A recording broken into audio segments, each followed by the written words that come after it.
All Things Zazen. The core practice. What if enlightenment wasn't some one-time cosmic fireworks display, but something that happens over and over, in tiny, almost embarrassing moments? Like when you suddenly realize you've been mentally rewriting that argument you lost in 2009 instead of, actually sitting here. And what if those little moments weren't failures, but the actual engine of Zazen? Here's the thing.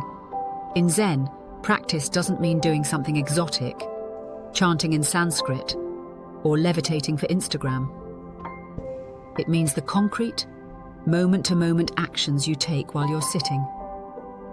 Strip away the incense, the exotic names, even the variety of methods. Breath following, counting, shikantaza, koan work, and almost every form of Zazen collapses into one deceptively simple loop. Awakening, orienting, letting go. Awakening is not the mountaintop.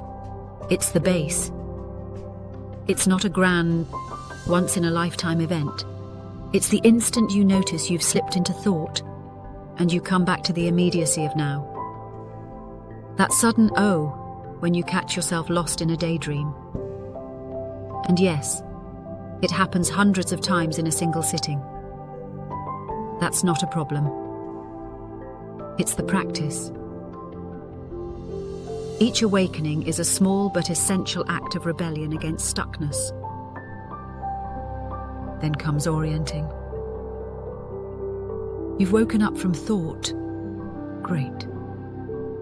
Now, where are you? Not in some mystical sense, but right now, in this body, in this room. In Zen, they sometimes call it turning the light around. You notice the way the breath moves in the ribs, the feeling of the spine, the sound of rain on the roof, the steady presence of other people breathing beside you. Orienting is how awakening avoids becoming a mindless ping-pong between daydream and vague being present. It's putting the mind back in touch with the actual circumstances of this moment. Reality, not theory. And then there's letting go. This is where things get beautifully strange. You've awakened. You're oriented. Now you choose to keep engaging without the usual me running the show. The breath is just breathing. The rain is just raining. There's no longer a you standing at the center like some cosmic traffic cop, waving reality through. Letting go is loosening that subtle clutch of ownership over experience. It's an act and a non-act at once, dropping the story without dropping out of the moment. These 3 steps sound sequential, but in real sitting they overlap and loop like an endless braid. One moment you're awakening, the next you're orienting, then letting go, then, oops, thinking again, so back to awakening. The rhythm becomes second nature. You start to notice you're returning faster, settling deeper, loosening more easily. And seen in this distilled form, recognize that practice is portable, as it must be. It doesn't matter if you're a restless beginner or a long-time sitter chasing subtler distractions. The core practice remains the same.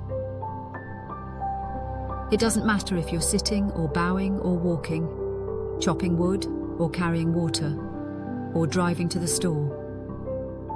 The core practice remains the same. And it's always the same goal. Stop chasing thoughts. Stop clinging to self, and return, over and over, to the unadorned reality of this moment. Awakening. Orienting. Letting go. Again, and again, and again.